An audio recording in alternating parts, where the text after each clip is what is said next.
ஆதியாகமம் 49 அதிகாரம் 8வது வசனம். யூதாவே, சகோதரரால் புகழப்படுபவன் நீயே. உன் கரம் உன் சத்துருக்களுடைய பிடரியின் மேல் இருக்கும். உன் தகப்பனுடைய புத்திரர் உன் முன் பணிவார்கள். யூதா பாலசிங்கம், நீ இறை கவர்ந்து கொண்டு ஏறிப்போனாய். என் மகனே, சிங்கம் போலும் கிழன் சிங்கம் போலும் மடங்கி படுத்தான். அவனை எழுப்புபவன் யார்? சமாதான கர்த்தர் வருமளவும் செங்கோல் யூதாவை விட்டு நீங்குவதில்லை. நியாயப்பிரமாணிகன் அவன் பாதங்களை விட்டு ஒழிவதும் இல்லை. ஜனங்கள் அவரிடத்தில் சேருவார்கள். அவன் தன் கழுதை குட்டியை திராட்சை செடியிலும் தன் கோழியை கழுதையின் குட்டியை நற்குல திராட்சை செடியிலும் கட்டுவான். திராட்சை ரசத்திலே தன் வஸ்திரத்தையும் திராட்சை பழங்களின் இரத்தத்திலே தன் அங்கியையும் தோய்ப்பான். அவன் கண்கள் திராட்சை ரசத்தினால் சிவப்பாயும் அவன் பற்கள் பாலினால் வெண்மையாயும் இருக்கும். யூதாவை குறித்து நாம் வாசிக்கிறோம்.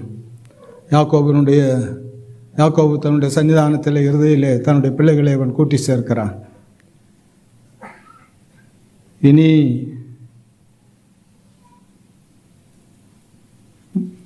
தன்னை திருத்துகிறதற்கு நேரம் இல்லை. Too late to say sorry.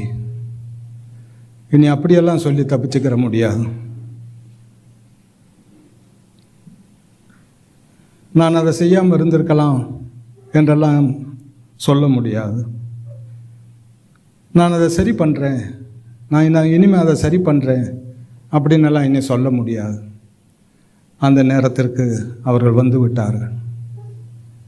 இந்த முகாம் ஆரம்பிக்கும் பொழுது அருமையான தேவனுடைய தாசன் அவர் ஒரு துருவத்திலிருந்து அதை தொடங்கினார். நான் வேறொரு துருவத்திலிருந்து அதை தொடங்கினேன். ஆனால் நேற்று அவர் சொன்ன வார்த்தைகள் நான் என்ன எழுதி வைத்தேனோ அந்த வார்த்தைகளுக்கு வந்து விட்டது. ஒரு மையத்திற்கு வந்து விட்டோம். தேவன் அந்த மையத்திற்கு கொண்டு வந்திருக்கிறார். சரியாய் புரிந்து கொள்ள முடிகிறது தேவனுடைய வார்த்தைகளை. நான் எவ்வளோ எழுதி வச்சேன், ஆனால் அதெல்லாம் சொல்ல முடியல, சொல்ல நேரமும் இல்லை. அநேக காரியங்கள் இனியும் கிடக்கிறது. ஆனால் ஒரு காரியம் கர்த்தர் சொன்னார், நீ எழுதி வச்சாலாம் எழுதி வச்சிக்கோ, ஆனால் நான் சொல்கிறத சொல்லிட்டேன்னு சொன்னார். அதில் பூர்ண திருப்தி இருக்கிறது. அவர் என்ன சொல்ல நினைத்தாரோ அதை சொல்லி இருக்கிறார். ஒரு அந்தரங்க பாவத்தை 40 வருஷமாக வச்சுட்டு தலையை தூக்கிட்டு நடந்தான் ஒருத்தன். ஆனால் அந்த அந்தரங்க பாவம் வெளிச்சத்திற்கு ஆண்டவர் கொண்டு வந்தார். துணிகரமாக பாவத்தை செஞ்சுட்டு 2 பேர் யார் என்ன கேட்குறதுன்னு அவங்க தலையை தூக்கிட்டு நடந்தாங்க. துணிகரமான பாவம் செய்கிறவனுடைய மயிருள்ள உச்சந்தரையை தேவன் உடைப்பார் என்கிற வசனம் எவ்வளவு கருத்துள்ளது. அவர்களுடைய துணிகரமான பாவங்கள் நியாயத்திற்கு கொண்டு வரப்பட்டது. பலர் துணிகரமாகவே செய்கிறாங்க. ஓப்பனா யார் என்ன கேட்குறது, குடும்பத்திலையும் சரி சபையிலையும் சரி அவங்க துணிகரமாக செய்து கொண்டு இருக்கிறார்கள்.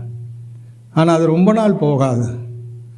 தேவனுடைய சபையிலே ஒரு மனுஷன் ரொம்ப நாள் அதிகாரம் பண்ண முடியாது, ரொம்ப நாள் ஆட முடியாது.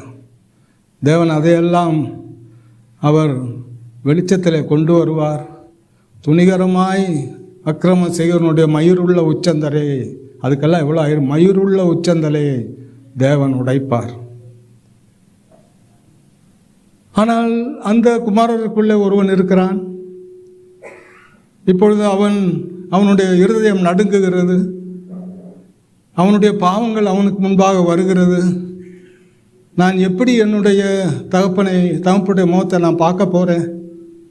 அவங்களுக்கு 2 பேருக்கும் தண்டனை கொடுத்தாச்சு, எனக்கும் அதே தண்டனை தான் வரும் என்கிற பயத்தோடு யூதா இங்கே இருக்கிறதை நாம் பார்க்கிறோம். யூதாவினுடைய வாழ்க்கையை நாம் வாசித்து பார்த்தோமானால் அவனுடைய வாழ்க்கையில் அவன் தோற்றுப்போன பல இடங்கள் அவனுக்கு இப்பொழுது ஞாபகம் வருகிறது. நான் தண்டிக்கப்பட வேண்டியவன், என்னுடைய வாழ்க்கையில் நான் தோற்று போயிருக்கிறேன், என்னுடைய பிள்ளைகளிடத்தில் சரியான அப்பாவா நான் இல்லை, என்னுடைய வாழ்க்கையில் பல வழிகளில் நான் தோற்று போனவன், எனக்கு சரியான தண்டனை காத்திருக்கிறது என்று அவன் பயந்து கொண்டு தான் இருந்தான். ஆனால் அதை பற்றி ஒன்றும் அந்த தகப்பன் சொல்லாதது ஆச்சரியம் நமக்கு கொடுக்கிறது. அதை பற்றி அந்த தகப்பன் அந்த இடத்துல பேசவே இல்லை. அவன் முடிசூட்டப்படுகிறான், கிரவுண்ட். முதல்ல கிரஸ்ட், கண்டம்ட், கிரவுண்ட். இவன் முடிசூட்டப்படுகிறான். யூதாவை குறித்து நாம் வாசிக்கும் பொழுது கொஞ்சம் அந்த நம்முடைய நினைப்பை நாம் கொண்டு போகிறோம். அந்த ஆதியாகமம் 38வது அதிகாரத்தில், அக்காலத்தில் யூதா தன் சகோதரை விட்டு அதுல்லாம் ஊரானாகிய ஈரா என்னும் ஒரு மனிதத்தில் போய் சேர்ந்தான். இந்த அதிகாரத்தை ஃபுல்லாக நம்ம வாசிக்க போகிறதில்ல, நம்ம எல்லாருக்கும் அது தெரியும். தன் சகோதரை விட்டு அவன் அதுல்லா ஊரானாகிய ஈரா என்னும் ஒரு மனிதனிடத்தில் போய் சேர்ந்தான். தான் இஷ்டப்படி அவன் தன்னுடைய சகோதரை விட்டு அவன் புறதேசத்துக்கு போகிறதையும் புறஜாதியான ஸ்திரீயை, சூவா என்கிற ஸ்திரீயை விவாகம் பண்ணுகிறதையும் நாம் அங்கே வாசிக்கிறோம். எப்பொழுதுமே ஒரு வாழ்க்கையில் பிறகு அது சொல்லப்பட ஒன்றும் இல்லைன்னா அவனுடைய ஆரம்பம்ன்றது இதுதாங்க. அவன் இஷ்டம் போல நடக்கிறது. நியாயாதிபதிகளுடைய புஸ்தகம் கடைசி வசனங்களை நீங்கள் வாசித்தால், அவர்களுக்கு ராஜா இல்லை, அவனவன் தன் தன் மனம் போன போக்கிலே நடந்தான். அவன் தான் இஷ்டப்படி நடந்துட்டான். ராஜா இல்லை. நீங்கள் வேதாகமத்தினுடைய பல பகுதிகள் நீங்கள் வாசித்து போனால் இதுக்கு பின்னால் என்ன எழுத இருக்கிறதுன்னு நமக்கு ஆச்சரியமாக இருக்கும். இதோட முடிஞ்சிச்சு அவங்க வாழ்க்கை. இன்னும் தொடர்கிறதற்கு ஒன்றுமே இல்லை. ஆவியானவர் எப்படி தொடரப் போகிறார், அவனுடைய வாழ்க்கையில் இனி எழுதுறதுக்கு என்ன இருக்கிறது நம்ம யோசிச்சுக்கிட்டே இருக்கும் பொழுது, தேவனுடைய திட்டங்கள் எப்படி அது தொடர்ந்து போகிறது என்பது ஒரு பெரிய அதிசயம். அது ஆபிரகாமுடைய வாழ்க்கையில் 13 வருஷம் தேவன் பேசாமல் இருந்தார். அவன்கிட்ட பேசவே இல்லை. அவன் இஸ்மவேலை அவன் பெற்ற பிறகு தேவன் அவன் கூட பேச ஒரு 2 நாட்கள் அவனுடைய வாழ்க்கையில், ஒரு 13 வருஷம். இனி ஆபிரகாமுடைய வாழ்க்கையில் எழுதுறதுக்கு என்ன இருக்குதுன்னு நம்ம யோசிக்கிறோம். தோற்று போனவன். ஆனால் அவனுடைய 99வது வயதில் தேவன் அவனிடத்தில் வர்றாரு. இனியாவது என் முன்னால் நீ ரொம்ப செவ்வையாய் நடந்துக்கோ, இனியாவது. அப்படி தேவன் நம்ம ஒவ்வொரு இடத்துல சொல்லாமல் இருந்திருந்தா நம்ம இந்த இடத்துல இருந்திருக்கவே மாட்டோம். நம்முடைய வாழ்க்கையில் அநேகந்தர் நம்ம தோற்று போயிருக்கிறோம். இனி இந்த வாழ்க்கைக்கு நான் அருகதை இல்லாதவன், இனி தேவனுடைய பிள்ளை என்று சொல்வதற்கு எனக்கு எந்த தகுதியும் கிடையாது. தேவன் இனி என்னோடு பேசுகிறதற்கு எனக்கு எந்த நிலைமையும் என்னுடைய வாழ்க்கையில் இல்லை, எந்த தகுதியும் கிடையாது. நம்முடைய ஒவ்வொருவருடைய வாழ்க்கையிலும் அந்த அந்த அந்த அந்த நிலைமைகள் இருந்திருக்குது. ஆனால் தேவன் தாமே வந்து நம்மோடு பேசி இனிமையாவது இனிமையாவது எத்தனை தடவை சொல்லியிருப்பார்.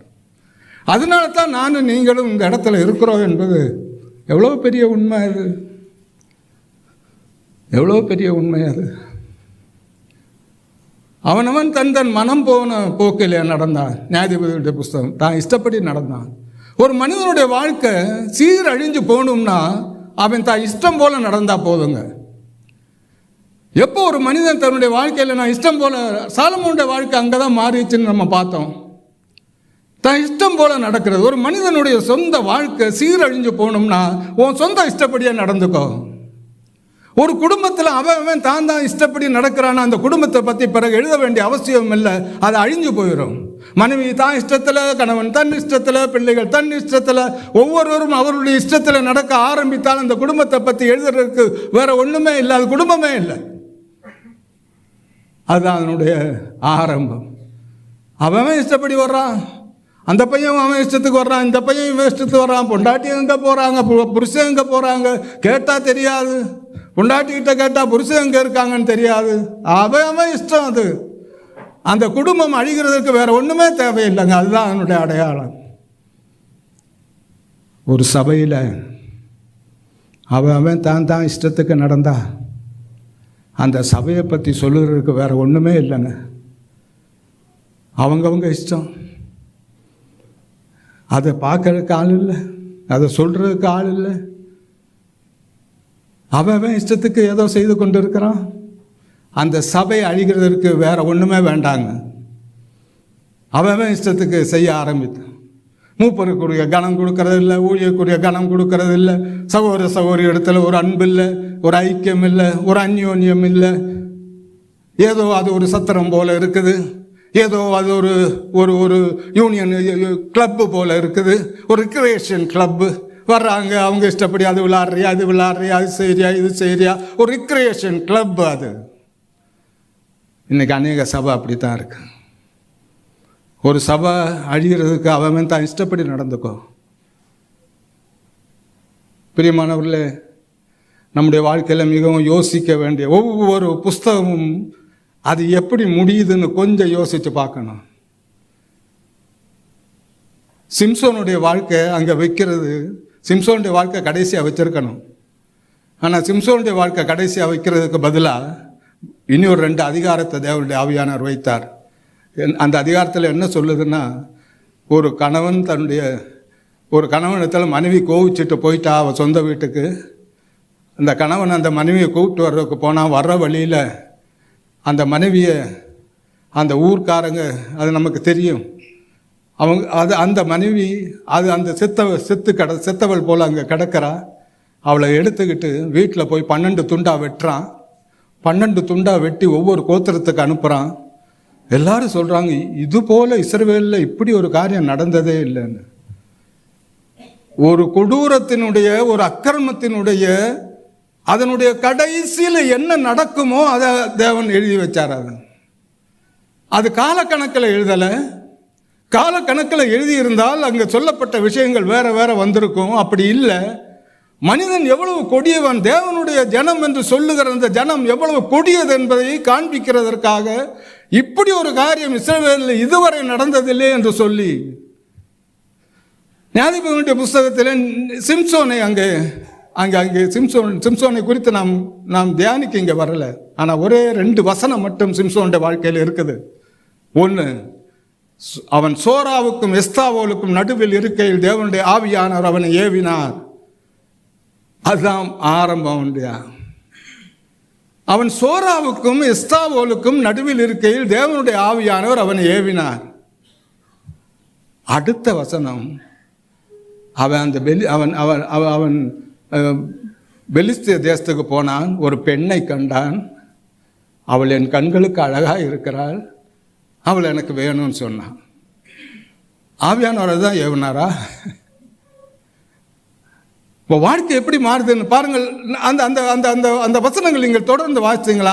அவனுடைய வாழ்க்கை எப்படி முடியும் தெரியுமா? அவனை சோராவுக்கும் எஸ்தாவோலுக்கும் நடுவே அடக்கம் பண்ணினார்கள். எவ்வளவு அருமையான வார்த்தைகள்! அந்த 2 வார்த்தையும் படிக்கும் பொழுது மனசு அப்படி நமக்கு நடுங்குகிறது. இந்த சிம்சோனை எதுக்காக தேவன் அவனுக்கு இவ்வளவு பலம் கொடுத்து, இவ்வளவு பலவானாய் அவனை ஆண்டவர் வைத்து, அவன் இடத்துல இஸ்ரவேல் ஜனங்கள் ஒரு தடவை சொல்லுவாங்க, பெலிஸ்தர்கள் நம்மை ஆளுகிறார்கள் என்று உனக்கு தெரியாதா? கேவலம், அவன் ஒரு நியாயாதிபதியாக இருக்கிறதுக்கு தகுதி இல்லாதவன். அவனுடைய ஜனங்களே அவனிடத்தில் கேட்பாங்க, பெலிஸ்தர் நம்மை ஆளுகிறார்னு உனக்கு தெரியாதா? பிரியமான, இந்த 2 வசனத்தில் என்ன வாசிக்கிறோம்? அவனுடைய வாழ்க்கை எங்கே ஆரம்பிச்சா அங்கே முடிஞ்சிச்சு. ஒரு அடி கூட ஆவிக்குரிய நிலைமையில அவனுடைய வாழ்க்கை இல்லை. அதுதான் சிம்சோனுடைய வாழ்க்கையை வச்சார்.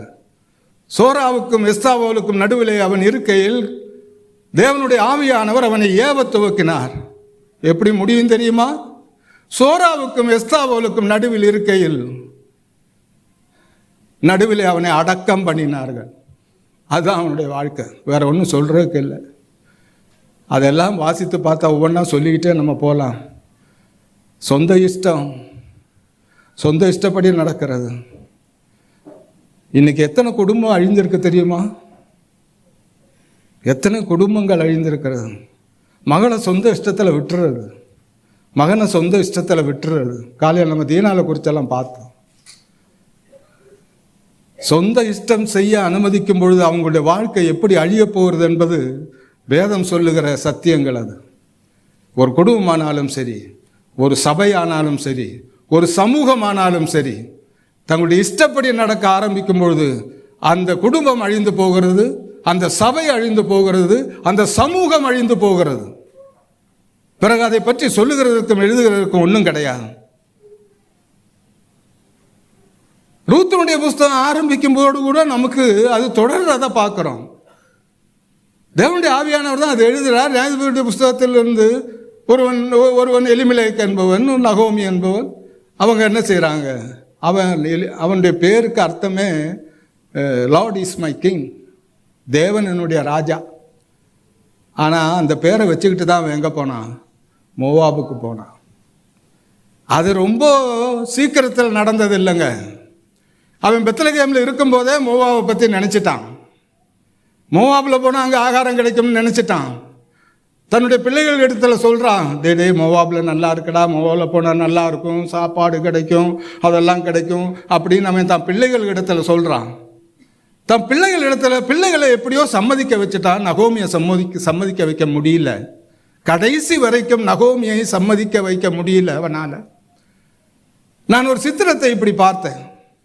ஒரு சாயங்கால வேளையில் ஒரு கோவேறு கழுதையில் தன்னுடைய 2 பிள்ளைகள் மக்களோன் கிளியோனை அந்த கோவேறு கழுதையில் வைத்து முன்னாக அதை பிடித்து அவன் அதை ஓட்டி கொண்டு போகிறான். பின்னாலே தூரத்தில் நகோமி அவர்களை பின்பற்றுகிற படம் அங்கே இருக்குது.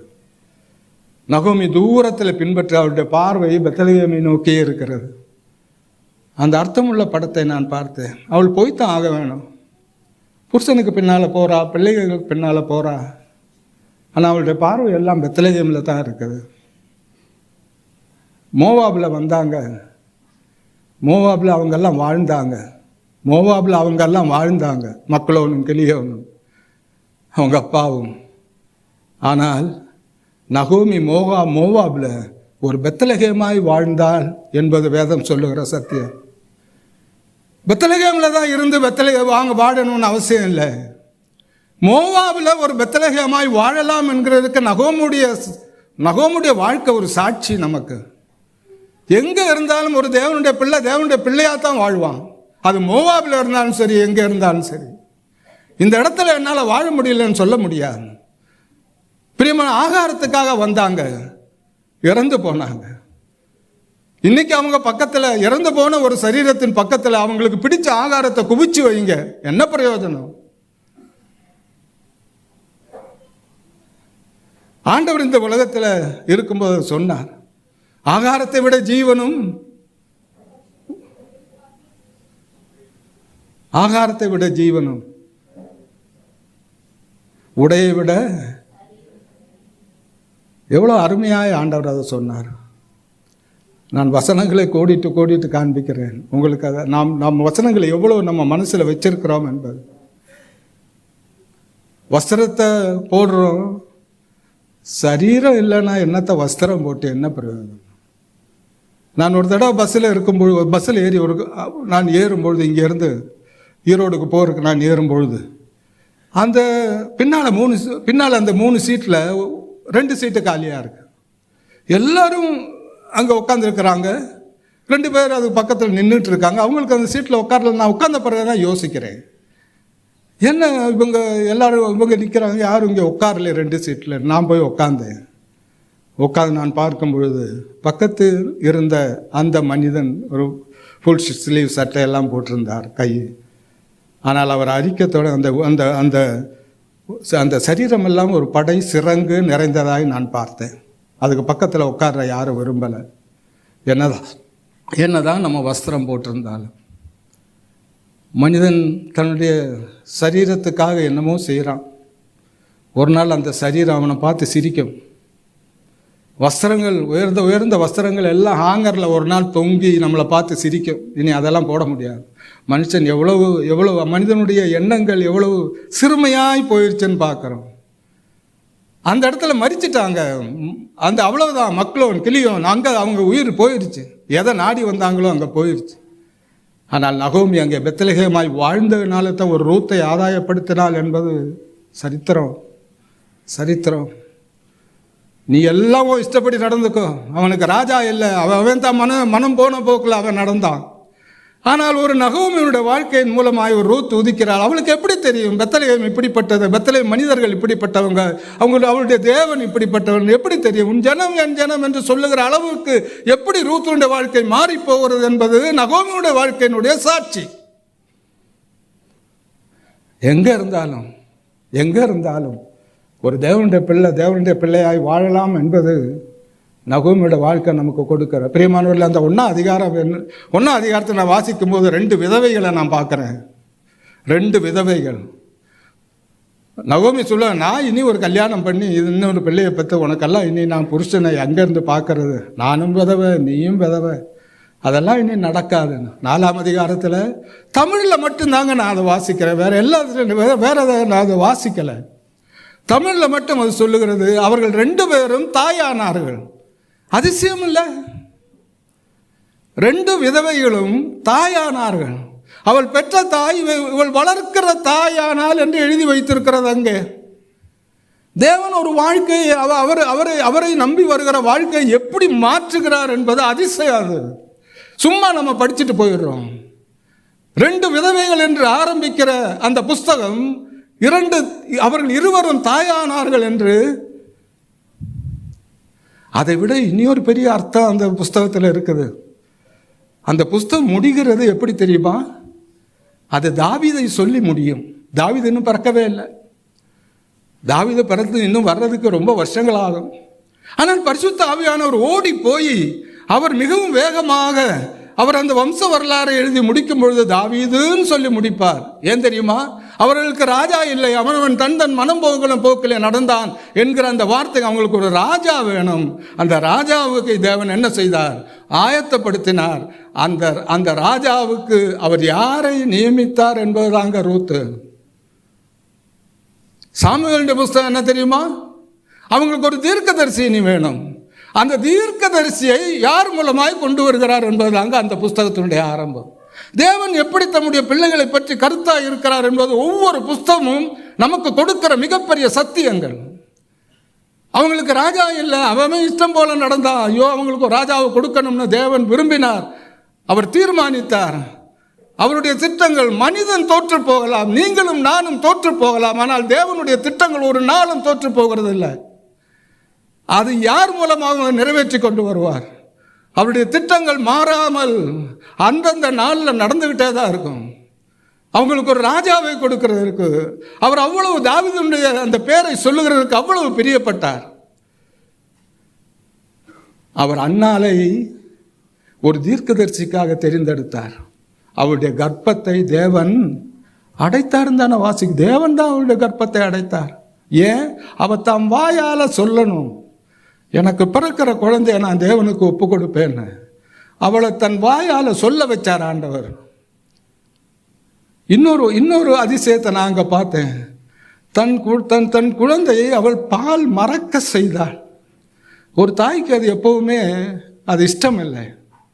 ஆனால் எவ்வளோ சீக்கிரம் தன்னுடைய பொருத்தனை நிறைவேற்றணுமோ அவ்வளவு சீக்கிரம் பொருத்தனை நிறைவேற்ற சித்தம் கொண்ட அந்த அன்னாளை நான் பார்க்கிறேன். அவள் பால் மறக்க செய்தாள்.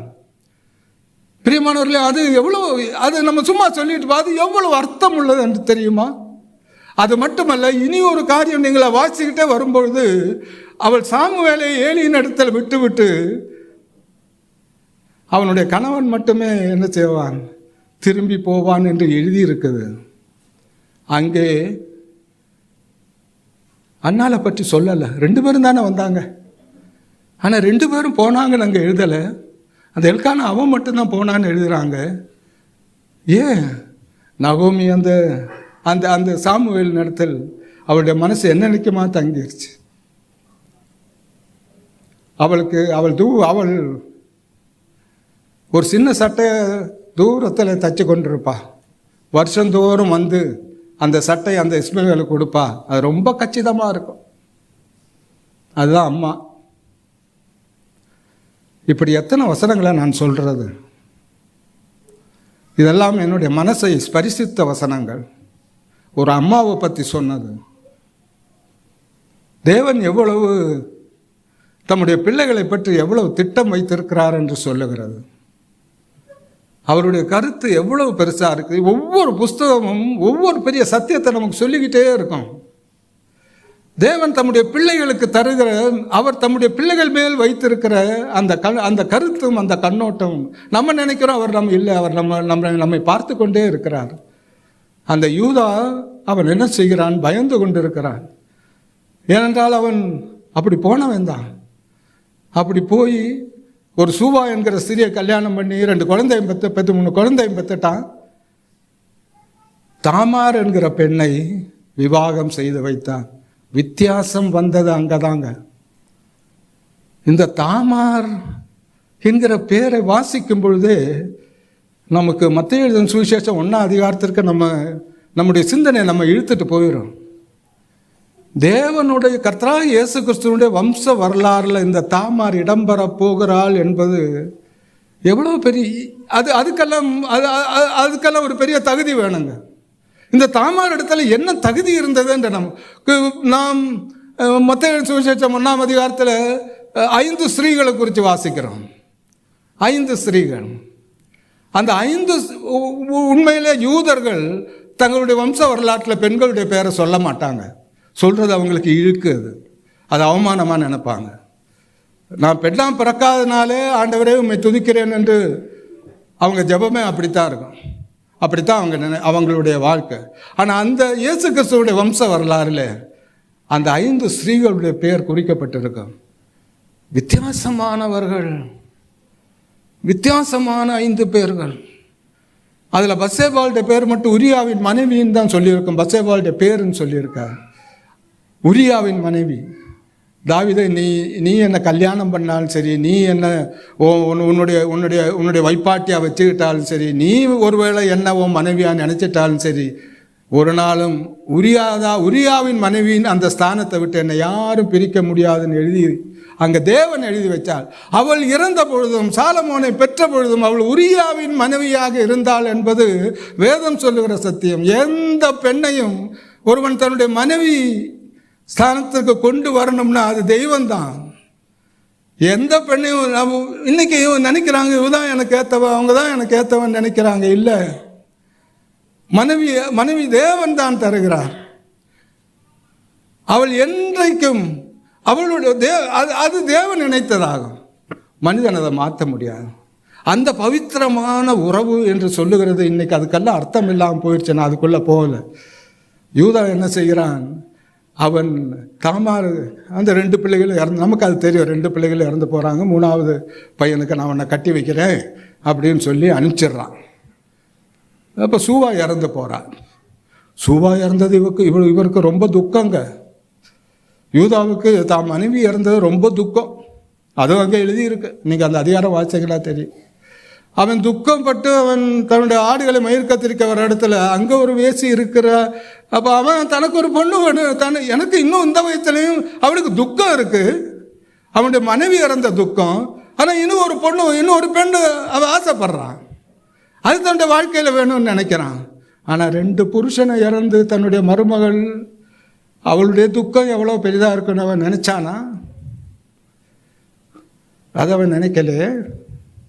இன்னைக்கு அநேகர் அப்படித்தான்.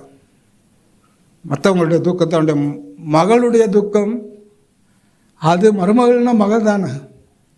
அவங்களுக்கு தங்களுடைய தேவைகள் தாங்க பெருசு. அவனுக்கு மனைவி இறந்த துக்கம் அவனுக்கு இருக்குது. அந்த துக்கத்தை ஆறுதல் படுத்த அவனுக்கு ஒரு வேசி வேணும். அதெல்லாம் அங்கே நடக்குது. தாமார் தான் நம்ம நினைக்கிறோம்.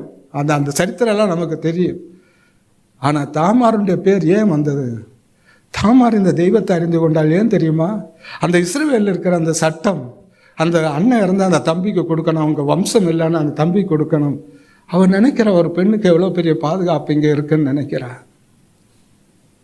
அப்படியே இல்லை, அவளை அனுப்பி விடுகிறது இல்லை.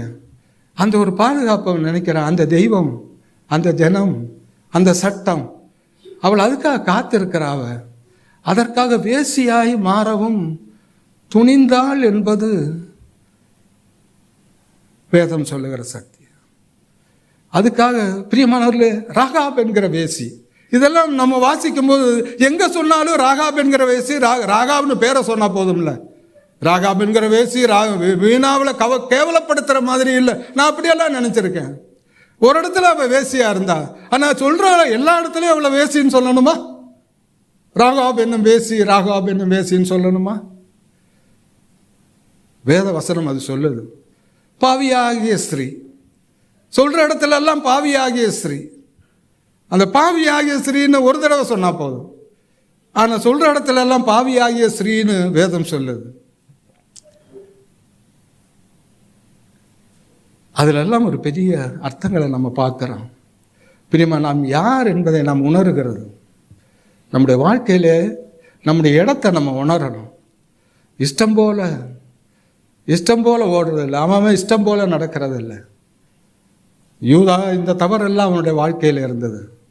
ஆனால் அந்த தவறை எல்லாம் அவன் என்ன செய்தான்? அவன் சரி செய்தான். அவன் திராட்சை ரசத்தில் தன்னுடைய வஸ்திரத்தை தோய்த்தான் என்று அங்கே எழுதியிருக்கிறது. அவன் அதுக்கெல்லாம் மன்னிப்பு கேட்டான். யோசேப்பை விற்கும் பொழுது அவன் அதற்கும் உடன்பட்டிருந்தான். ஆனால் அவன் அழுது மன்னிப்பு கேட்ட வசனங்கள், சம்பவங்கள் அது குறிக்கப்பட்டிருக்கிறது அந்த சரித்திரத்தில். அவன் அதற்காக மனம் கசந்தான். அதற்காக அவன் அவன் அவன் அழுதான். அவன் அறிக்கையிட்டான். அவனுடைய பாவங்கள் சொல்லப்படவில்லை. அவன் முடிசூட்டப்படுகிறான். மெஸ்ஸியாவுக்கு லைனில் அவன் வர்றான். மேசியாவின் வரிசையில் அவன் வருகிறான் என்பது பிரியமானவர்கள் நாம் காண்கிற சத்தியங்களா? என்னைக்கு நம்முடைய பாவத்தை அறிக்கையிட்டோமோ அன்னைக்கு அது மறக்கப்படுகிறது, மன்னிக்கப்படுகிறது. நாம் எல்லாரும் பாவம் செய்கிறவங்க தான். இன்னும் செஞ்சிட்ருக்கிறோம், இனியும் செய்ய போகிறோம். அதுதாங்க நம்முடைய வாழ்க்கையில் ஆண்டவர் நம்மோடு கூட இருக்கிறதுக்கு எந்த தகுதியும் இல்லை. ஆனால் நம்முடைய பிதாக்களுடைய வாழ்க்கையில் நடந்தது போல அவர் நம்மை நேசிக்கிறார். ஒவ்வொரு தடவையும் வந்து, நீ இனிமையாவது நல்லா நடந்துக்கோ, இனிமையாவது செம்மையாய் நட. எப்போ? நம்ம அறிக்கை இடும் பொழுது, நாம் நம்முடைய குற்றத்தை உணரும் பொழுது அவர் நம்மை நடத்துகிறார். இந்த முகாமிற்கு வந்ததனுடைய ஒரு ஆசீர்வாதம் அதாக இருக்கட்டும் நான் நினைக்கிறேன். உங்களுடைய அந்தரங்க பாவங்களை அறிக்கையிட்டுருங்க. அது ஒரு நாள் வெளிப்படுவதற்கு காத்திராதீங்க. எத்தனை வருஷம் நீங்கள் அதை சுமந்து இழைச்சி போயிட்டீங்க.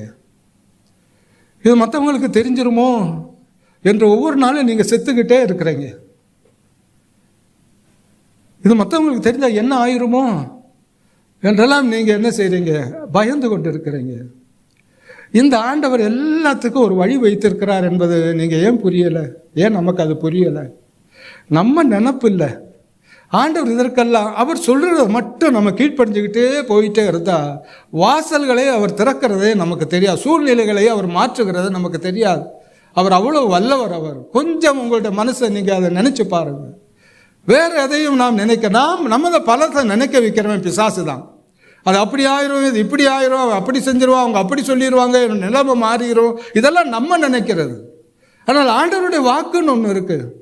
நீங்கள் அறிக்கை பண்ணும் பொழுது, நாம் மனஸ்தாபப்படும் பொழுது அவர் எப்படி நம்மை மன்னிக்கிறார், நம்மை மாற்றுகிறார், நம்மை ஆசீர்வதிக்கிறார் என்பது இந்த பிதாக்களுடைய வாழ்க்கையில் வேதாகமம் காண்பிக்கிற வசனத்தில் நாம் கற்றுக்கொள்ள வேண்டிய சத்தியமாகும்.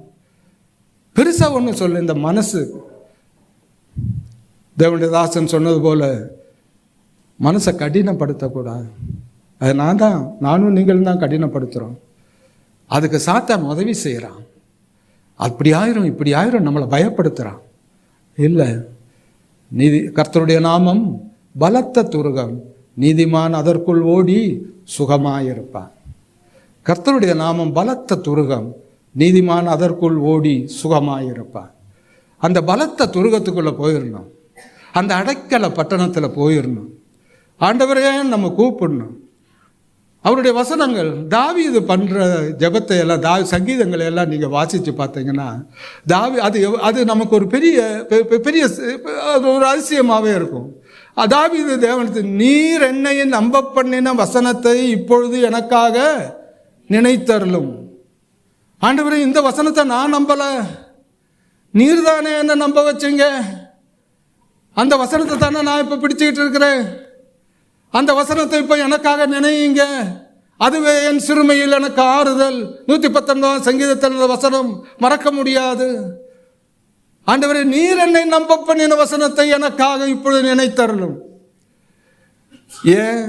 என் நம்பிக்கை தகர்ந்துடும். நான் இந்த வசனத்தை தானே நம்பிக்கிட்டு இருக்கிறேன். நீர் மாறாதவர், நீ நேற்றும் இன்றும் என்று மாறாதவர். வாக்கு சொல்லி மாறாதவர், இப்படி எல்லாம் நான் படிச்சிருக்கிறேன். ஆண்டவர்கிட்ட எப்படி அந்த சங்கீதக்காரன் பேசுகிறான்? ஆண்டவரை, நான் உம்முடைய வசனத்தை நம்பிட்டேன், இனி நான் வெட்கப்பட்டு போகாதபடி செய்யும். நான் உம்மை நம்பி இருக்கிறேன், இனி நான் வெட்கப்பட்டு போகாதபடி செய்யுங்க. பிரியமானவர்களே, உண்மையாய் தேவனுடைய பிள்ளைகளுடைய ஜெபம் அதுதான். நான் உம்மை நம்பிட்டேன் ஆண்டவரை, நான் உம்முடைய வசனத்தை எல்லாம் நம்பிட்டேன். அந்த நம்பிக்கை தான் இப்போ என்னை வாழ செய்யுது. அந்த நம்பிக்கையில் தான் நான் இப்போ பிழைச்சிருக்கிறேன். ஆனால் என்னுடைய வாழ்க்கையில் இப்போ சிறுமை வந்துருச்சு.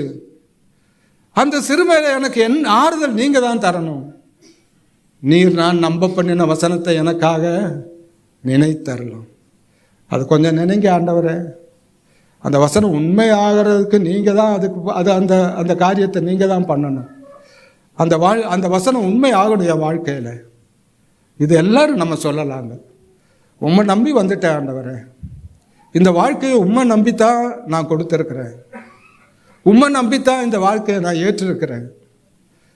நீர் தான் எனக்கு இந்த கணவனை கொடுத்தீர், நீர் தான் எனக்கு இந்த மனைவியை கொடுத்தீர், நீர் தான் எனக்கு இந்த பிள்ளைகளை கொடுத்து, நான் உம்மைத்தான் நம்பியிருக்கிறேன். அந்த நம்பிக்கை வீண் போகாதபடி செய்யுங்க. நான் உம்மை நம்பியிருக்கேன், நான் வெட்கப்பட்டு போகாதபடி செய்யுங்க. அது உம்முடைய நீர் தான் செய்யணும். அதுதான் நம்முடைய ஜெபம். அது செய்தால் போதுங்க. அதுதான் நம்ம செய்யணும். கணவன் ஒரு காரியம் செஞ்சால் கோபப்பட்டு அவர் எழுத்து அவருக்கு விரோதமாக நினைக்கிறதில்ல, ஓடி ஆண்டவர்கிட்ட வந்துடணும். ஆண்டவர், இந்த கணவனை நீங்கள் தானே தந்தீங்க, அவர் இப்போ இப்படி சொல்கிறாரு, அவர் இப்படி செய்கிறாரு, நீங்கள் கொஞ்சம் பாருங்க ஆண்டவரே. மூணாவது மனுஷங்கிட்ட போகக்கூடாதுங்க. ஒரு மூணாவது மனுஷன் முன்னால் கண்ணீர் வடித்தா அவங்களுக்கு நம்ம கண்ணீருக்கு ஒரு விலையும் கிடையாது. எல்லாரும் முன்னாலேயும் கண்ணீர் வடிக்கக்கூடாது. அந்த கண்ணீரை ஆண்டவருக்கு முன்னால் வடிக்கணும். அவர் தனிமையாக அவர்கிட்ட சொல்லணும். அவர் காலை பிடிச்சுக்கணும், விடமாட்டேன்னு சொல்லணும். நீர் எனக்கு தந்த வாழ்க்கை, எனக்கு தந்த கண்ணன். அவர் மாற்றுவார், அவர் தெய்வம், அவர் சொன்ன வார்த்தை மாறாது. இதை ஏன் நம்ம செய்ய மாட்டேங்கிறோம்? 4 பேர்கிட்ட போகிறோம், 4 பேர்கிட்ட குறை சொல்கிறோம், அவங்ககிட்ட சொல்கிறோம். இதுதான் நம்ம வாழ்க்கையை போச்சு. ஓடணும் அவர்கிட்ட. நம்ம ஓடி போக வேண்டியது அவருடைய சன்னிதானம். நம்ம கட்டி பிடிக்க வேண்டியது அவருடைய காலை. விடமாட்டேன் உண்மை. நான் உண்மை நம்பி இருக்கிறேன், நான் உண்மை நம்பி தான் இந்த வாழ்க்கையை ஏற்றுக்கிட்டேன். நான் எல்லாவற்றையும் விட்டு வந்தேன். பேதர் ஒரு தடவை சொல்லுவார் அவர்கிட்ட, லூக்கா சுவிசேஷம் 18 அதிகாரம் வாசித்து பாருங்க. நான் எங்கள் எல்லாத்தையும் விட்டுட்டு வந்துட்டோமே ஆண்டவரே, எங்கள் வலைகளை விட்டு, எங்கள் தொழிலை விட்டு, எங்கள் அப்பாவை விட்டு, எங்கள் அம்மா விட்டு, எங்கள் வீட்டை விட்டு, எல்லாத்தையும் விட்டுட்டு வந்துட்டோமே. ஆண்டவர் சொல்லுவார், எனக்காக இதையெல்லாம் விட்டவன் இம்மையிலும் மறுமையிலும் 100 அத்தனையாக பெற்றுக்கொள்ளுவான். அவர் சொன்னது தாங்க பேதுருகிட்ட. நீ எனக்காக என்னமோ விட்டேன்னு சொன்னையே, உன் மனைவியே எதையோ விட்டேன்னு சொன்னையே, 100 அத்தனையாய் உனக்கு இம்மையில கிடைக்கும், மறுமையிலே அது 100 அத்தனையாக கிடைக்கும். ஆண்டவர் யாருக்கு கடனாளி இல்லைங்க. அவர் அவர் அவர் அவர் அவர் அவர் நம்ம முகத்தில் விட்டு எரிஞ்சிருவார். இந்த எடுத்துட்டு போன்னு சொல்லுவார். என்னுடைய வேலையை நான் விடும்பொழுது முழு நேர ஊழியத்திற்காக நான் நேந்திரன் நினைச்சேன். இனி எப்படி நினைச்சேன். என்னுடைய மகள் படித்து கொண்டு இருக்கிறாள், எப்படின்னு நினைச்சேன். எஜமான், அந்த பேப்பர் மில்லில் இருக்கிற என்னுடைய எஜமான், அன்னைக்கு இருந்த அந்த எஜமான் 30ஆம் தேதி என்னுடைய சம்பளத்தை கணக்காக என்னுடைய வங்கி கணக்கில் ஒரு குறையும் இல்லாமல் போடுற ஒரு மனுஷன். அப்படி ஒரு மனுஷன் இருந்தால், இந்த தெய்வம் என்னை அழைத்திருந்தால் அவர் எப்படி என்னை நடத்துவார் என்பது நான் 100 அத்தனையாய் நான் சந்திச்சிட்டேங்க. தூக்கி எறிஞ்சிருவார், எடுத்துட்டு போ. அவர் யாருக்கும் கடனாளி இல்லைங்க. அவரை நம்பி வந்தவங்களை ஒரு நாளும் அவர் வெட்கப்படுத்தினதில்லை. அவர் தெய்வமானால் அவரை தெய்வமாய் கொண்ட ஜனம் பாக்கியம் உள்ளதுன்னு வாசிக்கிறோம். இவ்வளவு சீரை பெற்ற ஜனம் நம்முடைய குறைகளை நம்ம மன்னிக்கிறது. யூதா தண்டிக்கப்பட வேண்டியவன் என்று உணர்ந்தான். அவன் வந்தான். அவனுடைய ஒரு குறையும் அங்கே சொல்லப்படவில்லை. அவனுக்கு ராஜரீகம் சூட்டப்படுகிறது. பிரியமானவர்களே, அதைத்தான் நாம் அந்த வசனத்தில் வாசிக்கிறோம்.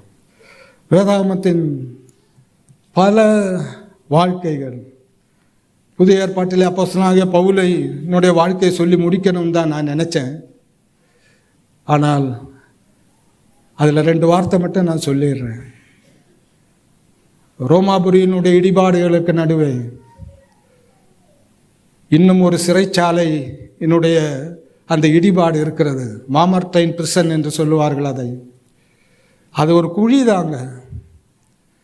அந்த குழி ஒரு 34 அடி விட்டத்தில் ஒரு குழி. அந்த குழிக்கு மேலே ஒரு மூடி இருக்கும், அதை மூடுவார்கள். அந்த குழிக்கு பக்கத்தில் தாங்க அந்த ரோமாபுரியுடைய சாக்கடை தண்ணி போகும். நான் இதை படித்தது தான். அந்த சாக்கடை தண்ணி அந்த அந்த அந்த குழியை கொஞ்சம் கசிந்து அதுக்குள்ளேயும் வருங்க. அதுக்கு ஒரு பெரிய ஒரு ஒரு ஒரு ஒரு ஒரு ஒரு ஒரு ஒரு கதவு அங்கே இருக்கிறது, ஒரு டோர் மாதிரி. அதை தூக்குனால் அந்த சாக்கடை தண்ணி உள்ளே வந்துடுங்க. அந்த சாக்கடை தண்ணி உள்ளே வந்து அந்த அங்கே அடைக்கப்பட்ட அந்த கைதிகளை அடித்து கொண்டு அது போயிடும். அப்படி தான் அது எழுதி வச்சிருக்கிறாங்க. வெறும் ஒரு அந்த குழி இன்னைக்கு இருக்குதுங்க. அந்த குழியில் போடப்பட்டவன் தான் அப்போஸ்தலனாகிய பவுல். அந்த குழியில் போட்டிருக்கும் பொழுது, நான் விவரமாக ஒன்றும் சொல்லலை, தன்னுடைய தன்னுடைய தன்னுடைய அசைவுகள் எல்லாம் நஷ்டப்பட்டது என்பதை பவுல் உணர்கிறார். இனி நான் எங்கேயும் போக முடியாது, இனி நான் ஊழியம் செய்ய முடியாது. ஆனால் அப்போஸ்தலனாகிய பவுலினுடைய எண்ணங்கள் விரிந்து விரிந்து இருந்தார். ஸ்பானியாவுக்கு போவேன், நான் அங்கே போவேன், அவர் வாசித்து பாருங்கள், அதெல்லாம் அவர் நினைச்சிருந்தார். ஆனால் அதெல்லாம் அவர் என்ன செய்ய முடியல, போக முடியாதுன்னு உணர்ந்தார். வாழ்க்கையினுடைய கடைசி வந்துச்சுன்னு அவர் உணர்ந்தார். அவர் என்ன செய்தார், 2 தீமோத்தை எழுதுறது அங்கே இருந்தாங்க. தீமோத்தினுடைய 2ஆம் நிருபம் எழுதுவார். எதுக்குங்க? எத்தனையோ சபைகளுக்கு அவர் எழுதியிருக்கலாம், எத்தனையோ அந்த சபையின் மூப்பர்களுக்கு அவர் எழுதியிருக்கலாம். எழுதலை. அவர் தன்னுடைய மரணம் வந்து விட்டது, தன்னுடைய வாழ்க்கை முடிஞ்சிட்டு, இனி நான் எங்கேயும் போக முடியாது என்று நினைத்து அவர் தீமோத்தேயுக்கு ஏன் எழுதினார்? தன்னுடைய வாழ்க்கையை கொடுத்து போகிறதுக்கு எழுதினார். அவருடைய வாழ்க்கையின் முடிவை விட தேவனுடைய ஊழியம் தொடர்ந்து போகணுன்றது தாங்க அவருடைய சித்தம். அந்த வெளிச்சம் பிரகாசிக்கிட்டே இருக்கணும். அதற்கு தீமோத்தேயுகிட்ட அதை அவன் கைமாறு கொடுக்கணும். அது hand over the torch, pass the baton. அது தீமோத்தேயுகிட்ட கொடுக்குறாருங்க. நல்ல போராட்டத்தை போராடினேன். என்னுடைய உங்களுடைய வாழ்க்கையில் நம்ம என்ன கொடுத்து போகிறோம்ன்றதை யோசிச்சு, கடைத்தொகை அதுதாங்க. ஏதோ வந்தோம், ஏதோ பிறந்தோம், ஏதோ சாப்பிட்டோம், ஏதோ செத்தோம், ஏதோ குடும்பம், அப்படி இல்லை. என்னுடைய வாழ்க்கையை நகோமி தன்னுடைய அதை ரூத்துக்கு கொடுத்தாங்க. ரூத்துடைய வாழ்க்கையை நம்ம பார்க்குறோம். இப்படி நாம் கொடுத்து போகிறது நம்முடைய வாழ்க்கையினுடைய கடைத்தொகை. நம்முடைய வாழ்க்கை கொடுத்துட்டு போனாங்க. அந்த வாழ்க்கை மற்றவங்க வாழணும், என் பிள்ளை வாழணும், என் பையன் வாழணும், அவங்க சந்ததி வாழணும், ஒரு தலைமுறை வாழணும். அந்த தலைமுறையில் அது தேவனை மகிழ்ப்படுத்துகிற அந்த பாக்கியம் நமக்கு வேணும். அது ஒன்று தாங்க சித்தம். மனிதன் என்னென்னமோ இடையில நான் அதை பண்ணல இதை பண்ணல தன்னுடைய காரியத்தை நினைக்கிறான். ஆனால் தன்னுடைய வாழ்க்கையை கொடுத்துட்டு போகிற ஒரு மிகப்பெரிய ஒரு கடமை, ஒரு பொறுப்பு நமக்கு இருக்குதுங்க. அந்த வாழ்க்கையை நாம் அதை கொடுத்து விட்டு போவோம். நம்முடைய வாழ்க்கையினுடைய கடைத்தொகை அதுதான். கர்த்தர் நம்மை ஆசீர்வதிப்பாராக.